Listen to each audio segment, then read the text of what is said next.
If you're good, smile. Take a look around you, see who's smiling.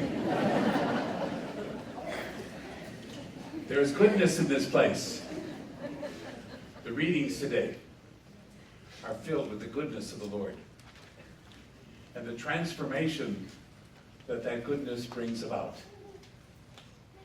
Now, I had, 3 weeks to get this homily ready.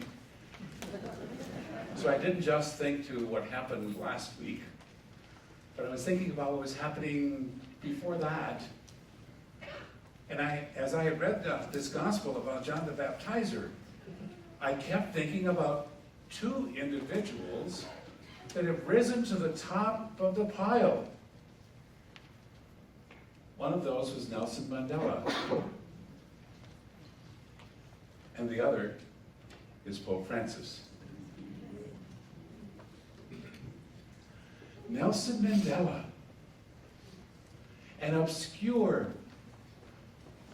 late in life, head of a country, and the Chicago Tribune gave 20 pages to him in the first and second sections. So I went to the Situation Room with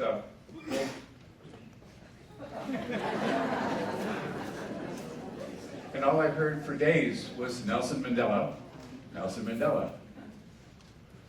So I thought maybe my Wall Street stuff would be different. So I went to see how the stock market was doing, and all I got was Nelson Mandela, Nelson Mandela. And I was amazed, well, not really, at the tributes that have come out for him. And not only our president, but all of our former presidents went to give him tribute. Holy toot.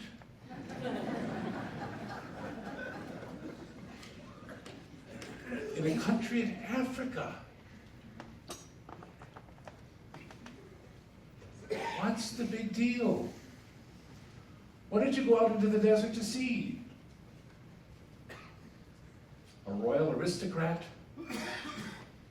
No. A president of a country? No. A man of goodness. Extreme goodness. A man of peace and reconciliation. Yes. And I tell you more than that. This week it was announced, as you know, Time magazine announced that Pope Francis was the person of the year. Now I know that some people don't like Time magazine because it's not really a Catholic magazine. Read between the lines.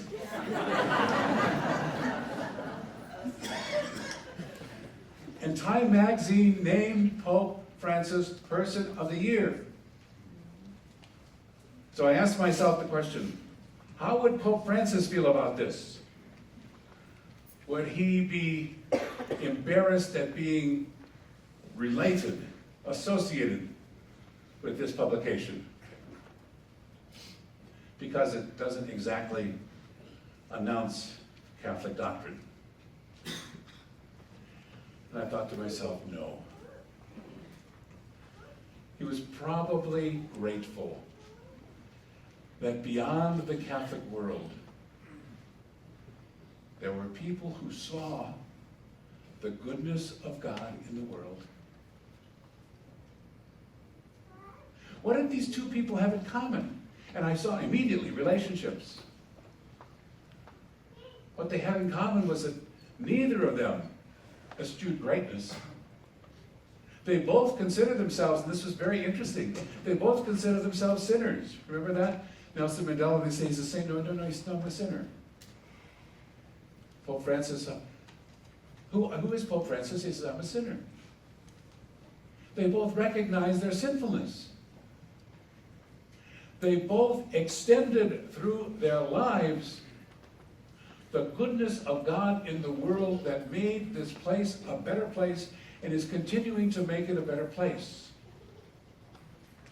after years of confinement, to speak of reconciliation and patience and justice.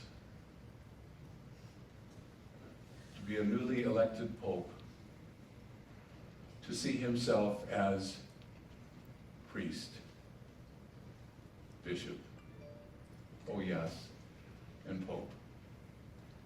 How many of you would like to go and visit Pope Francis in Rome? What'd you go out to the desert to see?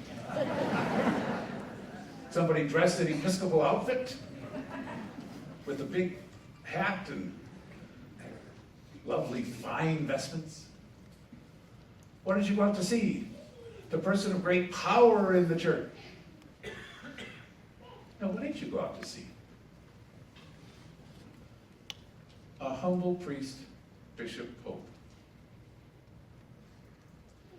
who has decided that what's most important was to spread the good news of Jesus to everybody.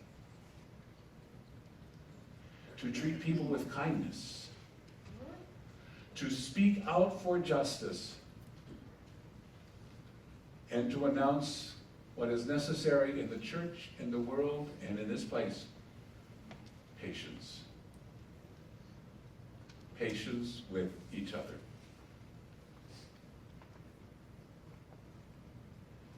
There's much good that goes on here in this place. I know it. I happen to be privileged to know the goodness that many of you are doing in this neck of the woods. And I am so proud and grateful that God's goodness is taking place here. Because this goodness makes the plains sparkle. It makes the desert bloom. It makes the hearts of people grow in hope and gratefulness. But there's one particular virtue that I want to spend just a little time on, because it's a hidden one. It's not simply kindness or mercy or goodness. It is justice. Justice. This is a key to both Mandela's life, and this is a key to Pope Francis's whole ministry and mission. Mandela didn't work for himself, but he worked to bring justice to a part of the world that had none, or little. And he succeeded through his goodness and his patience, thus enabling people who were trapped to find their voice and their dignity.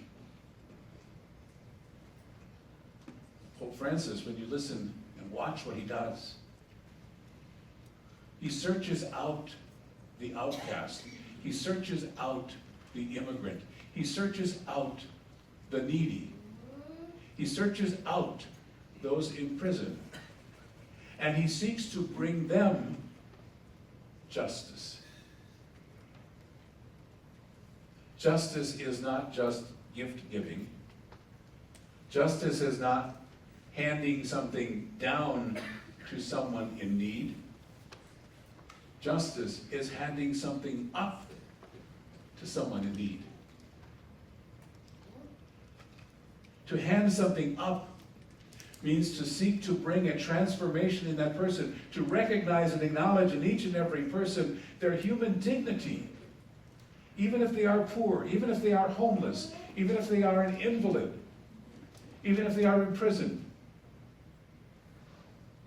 To gift them with respect and honor and hope and mercy.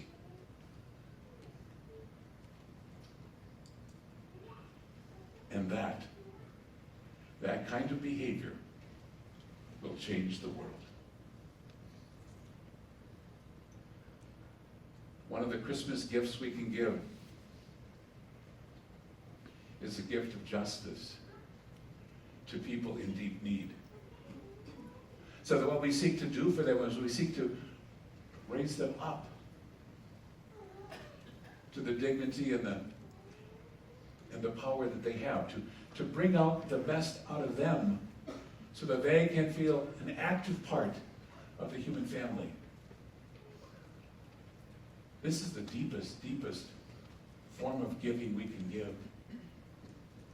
To enable others, not simply to take care of a need.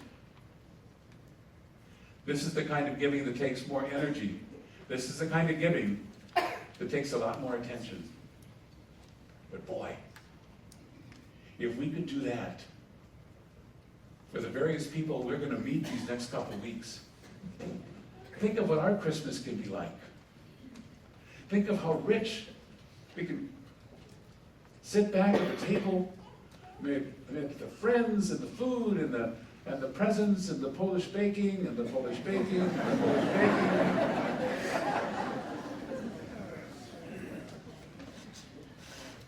And to say it is good to be part of the human family.